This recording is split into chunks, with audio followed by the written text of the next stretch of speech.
Bom, a gente vai dar uma revisada na aula de produção textual que nós tivemos na aula passada. A gente estudou o gênero notícia e aqui a gente vai relembrar os principais tópicos do texto jornalístico. Os textos jornalísticos são todos aqueles que têm o objetivo de comunicar, informar os leitores a respeito dos mais variados assuntos, como política, economia, fatos verídicos e curiosidades. Isso aí a gente já sabe.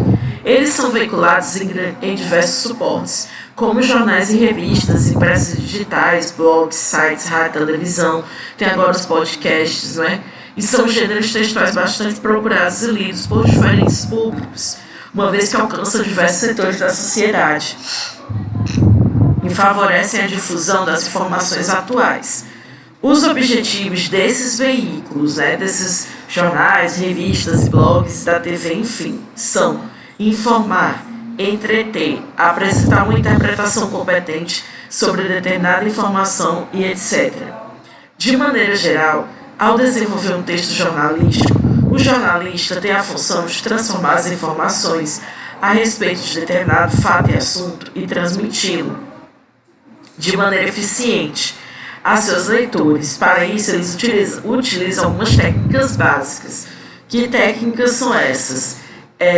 O que aconteceu, qual fato ocorrido, então sempre se atentar para escrever o que aconteceu, quem participou, quais as pessoas envolvidas nesse fato, quando, o dia, o horário que aconteceu o fato, onde, o local onde ocorreu o fato, como, de que maneira ocorreu e por que, se estiverem evidentes, quais são as causas do fato ocorrido.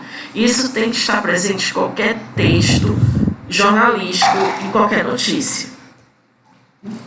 Os textos jornalísticos são redigidos em prosa, ou seja, não posso escrever em versos, rimando. A linguagem deve ser objetiva, simples, imparcial, ou seja, você não deve colocar fatos emotivos, você não deve exagerar em descrições, você tem que ser objetivo, simples e imparcial. E a sua linguagem deve estar alinhada à norma padrão da língua.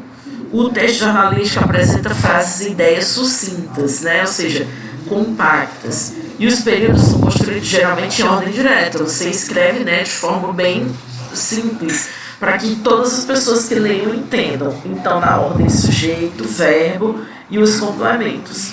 A linguagem é essencialmente denotativa, ou seja, possui um único sentido, sem margens para dupla interpretação e ou outras formas de ambiguidades. Então, você tem que ser direto ao ponto. Gêneros textuais jornalísticos. Existem vários gêneros textuais jornalísticos. É bastante comum a abordagem de pelo menos 2 ou 3 gêneros no Enem, por exemplo, em questões Enem, os quais são utilizados como referência para a resolução das questões objetivas. Tendo isso em vista, realizamos um levantamento. Enfim, qual que a gente vai se ater por enquanto? Notícia. A notícia é um relato impessoal sobre algum fato, ou seja, você não vai dizer, eu acho que naquele momento ele fez tal coisa. Não é eu acho, é a visão objetiva, só descrever o que aconteceu. Esse gênero textual tem função referencial, ou seja, informativa da linguagem.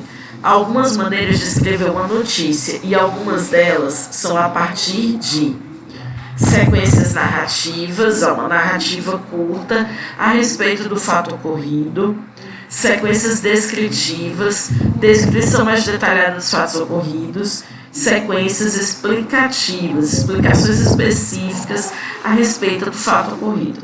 Bom, aqui eu tirei uma notícia do Diário do Nordeste, a gente vai dar uma olhada. Aqui é o título, sem poder receber visitas de familiares, idosos matam a saudade através de videochamada. E aí temos o lead, que é o resuminho da notícia embaixo. No Abrigo Sagrado Coração de Jesus em Sobral, as chamadas de vídeo acontecem semanalmente e amenizam a falta de convívio social. E aqui a gente tem a notícia em si. Perceba como a linguagem é objetiva, linguagem padrão, A saudade é um sentimento muito latente durante os períodos de isolamento social por causa da Covid-19.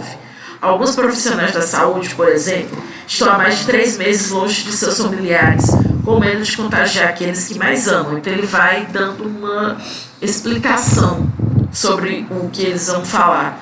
Com o grupo de risco, os 33 idosos acolhidos no abrigo Sagrado Coração de Jesus em Sobral também compartilhando esta sensação já que tiveram como prevenção as visitas de parentes e amigos suspensas.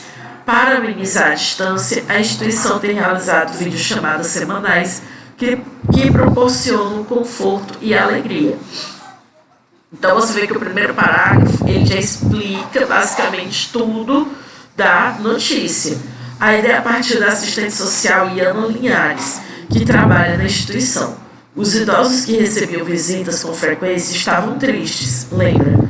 No dia 19 de março, o abrigo deixou de receber visitantes e, além disso, interrompeu outros momentos de socialização entre seus acolhidos, como a missa e a reza do terço. Eles tinham uma vida social ativa lá dentro. Foi cortado tudo, completa. E aí você vê como se escreve. Não é difícil, não é complexo. É só ter atenção, ser objetivo e seguir a norma culta, destacando o que aconteceu, como, onde e por quê.